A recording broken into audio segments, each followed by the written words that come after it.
òun náà lọ́ba tí máa kẹ́ ẹrú ẹ̀ ẹnìkan ò lè kẹ́ ẹnìkan ẹnìkan ò lè ṣàánú ẹnìkan ẹnìkan ò sì lè tọ́jú ẹnìkan torí pé ìtọ́jú ẹ̀dá ọwọ́ Ọlọ́run ló wà ìjẹmú ẹ̀dá ọwọ́ Ọlọ́run ló wà ìṣẹ̀mí ayé ẹ̀dá ọwọ́ Ọlọ́run ló wà kò sí kankan dẹ́ta lè sìn kankan mẹ́ tẹ́tà bá lè sí bá ní ẹni tó tó kó láwọn èmi láláàánú rẹ o tó náà wá tó náà tún sàárẹ̀ tí wọ́n tún gbé náà lọ bẹ́ẹ̀ nìkan ṣé dókítà tí ń tọ́jú rẹ̀ ṣé náà láláàánú tiẹ̀ náà jàmọ́ dókítà náà sì níbi tí nǹkan ti ń sà wọn náà tẹ́wọ́ kò ṣeé máa sọ fún ẹnì kankan Ọlọ́run náà ni ọba aláàánú wa a kí Ọlọ́run ní gbogbo gbà. Allahu akbaru. kí Ọlọ́run kó má ba ìkẹ́ ẹnì kọ̀ọ̀kan wa jẹ́. amiina.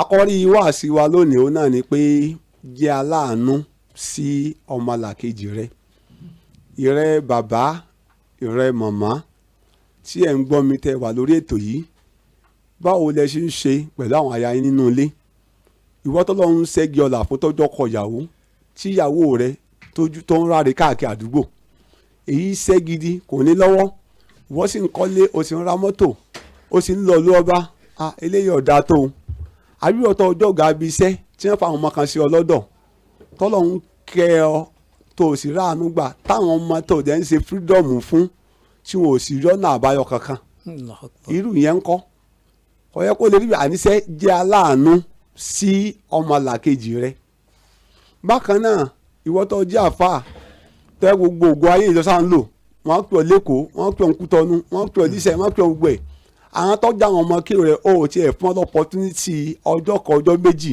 ẹ̀yin ní ètò ẹ̀ lọ dá wà ṣiṣẹ́ ẹ̀yìn ká tiẹ̀ mọ́ bò lẹ́yìn náà tẹ̀ ṣiṣẹ́ rí gbogbo nǹkan tá à ń sọ ìjàmọ́ ẹ̀san ń bẹ fún níwájú ọba Allah gbogbo nǹkan tẹ̀dá bá ti ṣe kò sáṣe gbé o àṣepamọ́ ni ó ṣe kí ni o ìlọ wà níwájú ọba Allah tí a bá ń sọ pé jẹ́ aláàánú sí ọmọlàkejì rẹ àwọn kan ń bẹ lájọ ṣe kékeré papọ̀ àwọn ò láǹfààní láti sọ̀rọ̀ lórí rédíò báyìí àwọn ò láǹfààní láti wà níbi tá a wà báyìí àwọn ò ní àǹfààní láti ṣe dáadáa táwa ń ṣe báyìí kí ni a fẹ́ ṣe fún wọn a sì mọ̀ pé wọ́n sì ń lálàsé ní gbogbo ọ̀nà ẹ dákun ẹ jẹ́ ká bẹ̀rù Ọlọ́run kò sí ní tọ́lọ́run ṣe fún ọmọ ànábì Ádámà láyé yìí tí ò ní jín rẹ̀ níjọ́ ń gbé ìdàlẹ̀ kìyàmọ̀. Allahu Akbar. ẹ̀yin bàbá mi ẹ̀yin màmá mi ẹ̀yin director níbi iṣẹ́ ẹ̀yin directress ẹ̀yin principals of the schools ẹ̀yin AGM gbogbo ẹ̀ pátápátá náà ẹ dákun ẹ jẹ́ ká bẹ̀rù Ọlọ́run tí a bá wò ó àdúgbò tí mo kọ́lé sí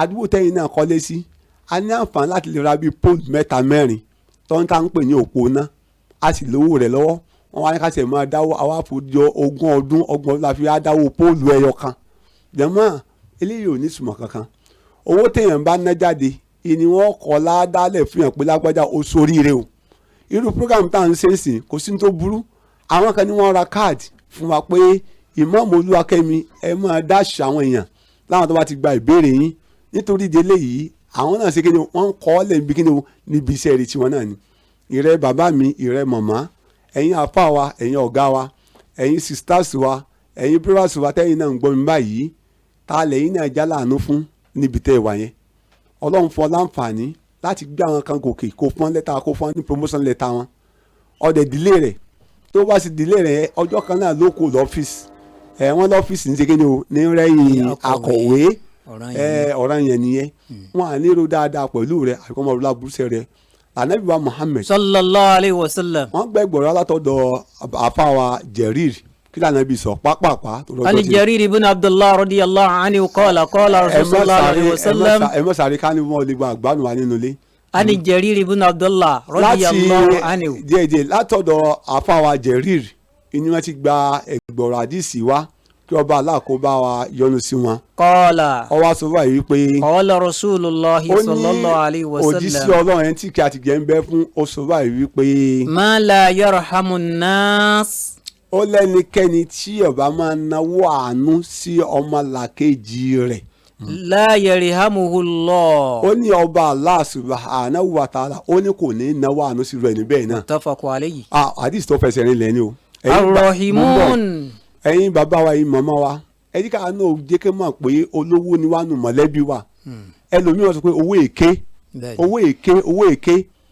èké ń tẹ́ni ẹ bá kú ẹ dákun wọn à ní síwó mẹ́ni yẹn ẹ̀ ń tọ́kọ́lé sẹ́kọ̀ọ́ tọ́kọ́lé Àbújá tọ́kọ́lé síbàdàn ẹ dákun tí kú bá pa ojú rẹ̀ dé wọn ní sàwọn ilé yẹn mọ́. Allahu Akbar. Anabi wa Muhammad sallallahu alayhi wa ọdún sallam. aṣọ ń bomi wípé. arrohimuna. ó ní àwọn tí wọ́n ń pè ní àwọn tọrẹtọrẹ. yarihamuhumu rahman. ó ní ọba aláàánú tọ́jú ọba tọrẹtọrẹ yóò ṣe kí ni o yóò máa ṣe àlékún ìkẹ́ wọn. ẹ̀yin máa wo wọ́n ní ọwọ́ àfúnni ibo ń sọ pé òkè ní í gbé. Allahu Akbar. ẹjẹ́ àná náwó wa sójú ọ̀nà tó pàápàá ilé iṣẹ́ wa tá a wà yìí 96.1 FM ní ìrì. ẹjẹ́ àná sponsor bó ṣe ìṣẹ́jú 5 program nítorí kọtìlìjànà lórí ètò tá a wà yìí. kọ́dà ká fi mọ rántí bàbá wa àbí màmá wa àbí ká tiẹ̀ wá ra gift bóyá bíi àlùkùránì